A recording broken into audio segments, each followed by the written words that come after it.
Hey, Hello, who are you? my name is JhonRielRamirez And why am I talking to my laptop? because I live in Minneapolis, Minnesota. And I live in California. First of all, we're both Filipino, right? What Yes, month is it? it is Asian American Pacific Islander Month, Also known as? AAPI month. Yeah! What are we talking about today? We're going to be talking about our interest in linguistics And why are we interested in linguistics? because at least for me, I've always been interested in learning languages, especially since I was a little kid. I've always wanted to learn English. Obviously, it's my mother's tongue, but I remember in seventh grade, I started taking Spanish lessons, and I'm currently somewhat fluent in it, but currently studying Portuguese because of all my Brazilian friends. Okay, so there's a lot to unpack there. What languages do you speak? Currently, I speak English as my mother tongue, Spanish conversationally, Visaya, very simple sentences, but it gets to the point. And then currently trying to learn Portuguese, Brazilian Portuguese. What's your history with linguistics? It was started at like 5 years old. In the Philippines, growing up there, you learn through school how to speak Tagalog and then how to speak English. A lot of our subjects are in English and a lot of our textbooks are also in English. And I remember when I was little, I wanted to learn English just like any other kid because that's all the cartoons were also in English because they come from the US. Once I moved here to the US, obviously I learned English pretty quickly because I was still young. I moved to the Midwest where my mom remarried to my dad, who's Minnesotan. So obviously English was spoken around the house. Basically, I lost most of my Bisaya, which is like a southern Filipino language, spoken mostly in Mindanao and in the Visayas Islands. Around seventh grade, I started to have an interest in relearning Bisaya, or at least learning as much as I can, and then also learning Spanish since it's free education, so I might as well take the opportunity. Plus, there's, at least in the Midwest, there's a good portion of Latino people that I could go to the store, especially like the panaderias, the bakeries. So it was fun to just practice my Spanish there. In college, I had a Spanish minor, but I also tried to study at least some Portuguese. So, what about you? What's your history with linguistics? I went to UCLA. I have a bachelor's in linguistics. Yes. More specifically, linguistics and anthropology. Fun fact, I am one Ooh. of only two people who graduated that year with the title of linguistics and anthropology. Dang. One of two people. Yeah. And we're like best friends to this day. That's actually good though. Shut up. What is the difference between Filipino and Tagalog? So the difference between Filipino and Tagalog is that in our constitution, and I don't know which clause it is, the national language of Philippines is Filipino. Filipino is based on a lot of words from other dialects and languages throughout the Philippines. However, that might not be the case because since it's very Tagalog derived, a lot of the words and semantics and grammar rules are just from Tagalog. So that's why you might hear the interchange between Tagalog and Filipino, but really Filipinos speak the language of Filipino. In our constitution, and I don't know which clause it is, the national language of Philippines is Filipino. Filipino is trying to incorporate other words from other dialects and languages throughout the Philippines. That's why you might hear the interchange between Tagalog and Filipino, but really Filipinos speak the language of Filipino. From the north, you have Ilocano. In the middle, you have Tagalog. And then you also have all the different Bisaya dialects and languages like Ilonggo, Waray, Hiligaynon, Pampangan. When our founding fathers started to draft a constitution and figure out which language to pick, they obviously picked Tagalog because that's where the capital of Manila sits, is where a majority of the Tagalog speakers are at. Are we going to say like Tagalog is the language of the Philippines, or is it going to be something more inclusive? Because if you say Tagalog is the national language, that means that like this language is held higher standard than to the other dialects and languages in the Philippines. What's the difference between a language and a dialect? If you have to open a dictionary and if you are listening to, like, let's say the dialects in English, you don't necessarily need to break out a dictionary. You can tell that someone's from a different part or speaks differently, but you can tell that the words are still the same. It's just they're pronounced differently. Or you might get regional variations on what you call a certain item or a certain thing, or certain verbs are used more in different parts. Think about like pop versus soda controversy, or pop versus soda versus Coke. Language is something that, like, if you don't know what the other person's saying, that's most likely a language. If you know what the other person's saying, but you can hear that they use different words for for the same thing, that's most likely a dialect. Yeah, I think that's basically what it is. I think languages are completely different, and then dialects are just light variations from each other.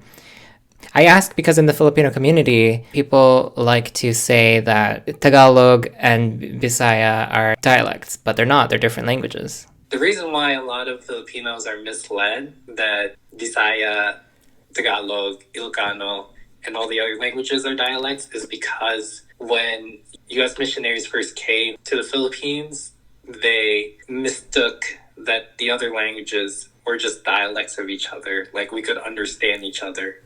When really it was because if you're from one island here or one village here and then the next village over, they're going to speak relatively the same, but there might be some dialectal differences. However, the dialectal differences begin to rapidly increase if you're from, like, let's say Cebu to like Manila. They become like a rainbow. They become increasingly different. You have a gradation of dialects. I want to talk about what it means to be Filipino-American.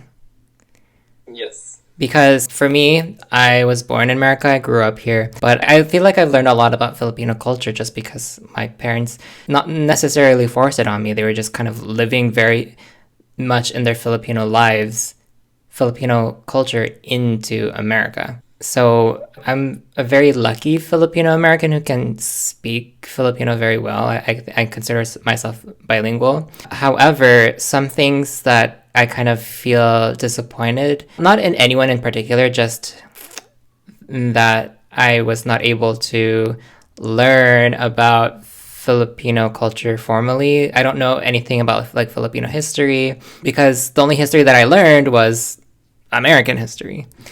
Yeah. What about you? Me, okay. So a little bit of my history is that I moved here from the Philippines when I was about 6 years old. So it was just me and my mom. And my mom was remarrying to my dad, who's Minnesotan and is white.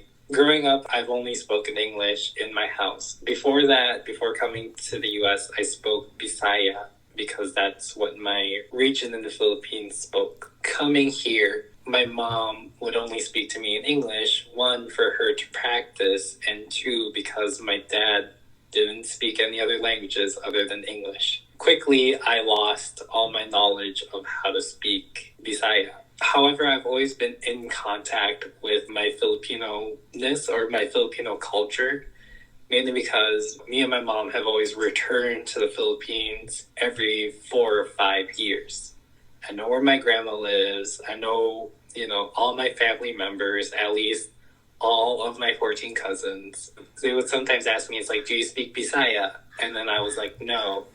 Do you understand Bisaya? And I'm like, yes, because I'm surrounded by all of them. Like, I know Filipino culture and it's always been close to me, but similar to you, I don't know that much about Filipino history. Most of my Filipino history is through YouTube and also through like other Filipinos who are trying to educate other Filipino-Americans to know more about our culture and to know it more deeply, or at least have a different perspective since we're outside of the Philippines than being in the Philippines. Because Filipinos are taught Filipino history, but the Filipinos here in the US and the diaspora have a different perspective on Filipino history.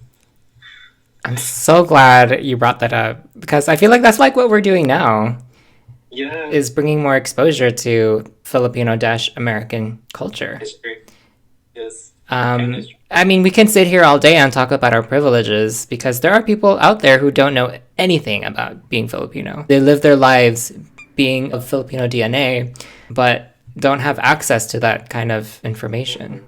So I live in the U.S., or in the part of the U.S. where it's mostly a majority white people. And so I also, like, my mom is Filipino and my dad is white. However, my mom is also friends with a lot of Filipinos who have white husbands, and then their children are also half Filipino and half white. And the thing is that, and this is not, this isn't going towards direct, or like, this isn't a bashing of Filipino halfies out there who are half Filipino and half white. It's just that I do notice that they associate Filipino as, oh, that's my mom's race or ethnicity, but they don't have an attachment to it. Like the only attachment that they have towards the Philippines is their mom, and then their mom's attachment to the Philippines is, is direct. Because like sometimes they've never been to the Philippines to feel like they're Filipino. It's like, oh, that's my mom's ethnicity.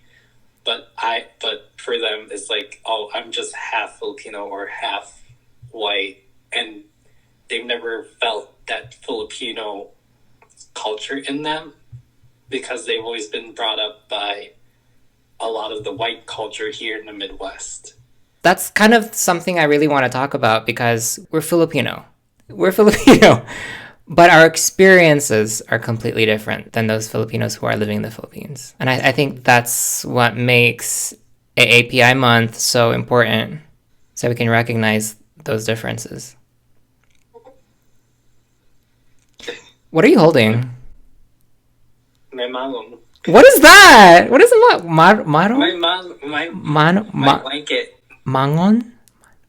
Malong. Malong. M-A-L-O-N-G. Why do I not know that? It's a blanket. It's common in Indonesia and then also in the Philippines. I've never had that in my life. I know, because they're everywhere. You can get them at the market. What is your advice for Filipino-Americans wanting to learn Filipino? My advice is listening to Filipino artists, both in the Philippines, but also here in the U.S. or in the different diasporal countries that we go to.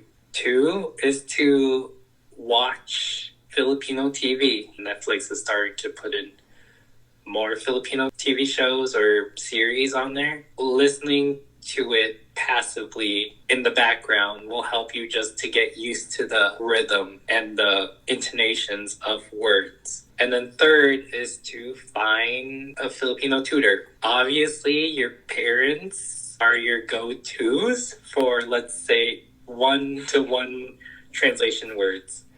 But definitely invest in at least a tutor who knows the grammar of that language. Because trust me, like, asking your parents how to grammatically say something is like, what's the difference between nakatulog versus natulog? They're gonna be like, they're not gonna know what it means directly from English grammatically. So definitely invest in a tutor. And then if you do all those 3 things, hopefully you can improve. And also speak a lot. Definitely find people who won't shame you. Because I know that there's a lot of, I don't want to say shaming in the Philippines. No, it's shaming. I think that's why I was shaking my head earlier because this is not the case for like a lot of families. But there are some that that intentionally did not teach Yeah. their children Filipino because they thought that it would confuse them growing up. They wanted their children to only learn English. Yes. And I've had other Filipino friends too that their parents were scared Yeah. to teach their kids Filipino because they were going to get confused. By the way, there are two things I want to clear up. Yeah. One is, as for me, my parents never really intentionally taught me Filipino. They just spoke it to each other, and I was just kind of like there in the background receiving it. And Yeah. then, like, in order to have any conversation with my parents, I'd have to speak it back to them. I'm not blaming my parents for, like, not teaching it to me formally. It's just what happened, you know? And the other thing that I want to clear up is we're linguists. We know that that's not the case anymore. Knowing what I know now, children are meant to learn all kinds of languages at the same time. Yes. I think it's very like old fashioned because kids can hold multiple languages at the same time. I feel like linguistics is just all theory. But I personally believe that something that I tell other language learners is the reason why children can acquire languages so fast is because they're not afraid to make mistakes. They're making mistakes all the time. In order for adults to more easily acquire languages, just to let go of that fear of making mistakes. To piggyback on it, kids aren't also corrected the same way as adults are. Or your parent will be like, no, honey, you don't have 2 feet. You have 2 feet. By the way, if it looks like I keep looking down at this corner, it's because this is where I'm putting our notes in. My phone died while we were recording. I think we have enough... I'm about to burp. Okay, so I think we have enough content to make a YouTube video, but I also don't want to end it the way we ended it. So I want to do like a really fun quick fire question round. Are you ready? Okay. What is your favorite Filipino food? My favorite Filipino food is humba or pork adobo. What's your favorite Filipino tradition? Favorite Filipino tradition is Santo Niño or Sinulog in Bisaya. Why? Because Santo Niño is my saint when I got baptized, or my patron saint when I got baptized. Oh, she's getting religious. Okay. Who's your favorite artista? My favorite artista, most likely Bretman Rock. Oh my god, period! And last question, what's your favorite Filipino word? My favorite Filipino word, it's in my dialect, the word dato. It means chief or a leader of like a tribal community. But in some cases, it can be used as like slang as like sis or like ate or like, you know, manang. Oh. Dato puti. Huh? Dato puti. That's what dato puti means. It just means like a dato is like a chief, and then puti means white, so white chief. Oh my god. See, okay, what? You didn't know that? No. All right, so thank you so much for spending time with me today. Yeah. So where can we find you? Nowhere. Oh, okay. I'm kidding. Oh. On TikTok. Oh, okay, okay. TikTok. I have some videos, but I'm not as active. Okay. Instagram, but it's private. Oh, it's okay. She's a private girl. So yeah. That's it. That's it. Okay, great. Salamat. Magandang gabi sa inyong lahat. Or like maayong gabi. That was cute. All right. Bye. Talk to you later. Thanks for watching.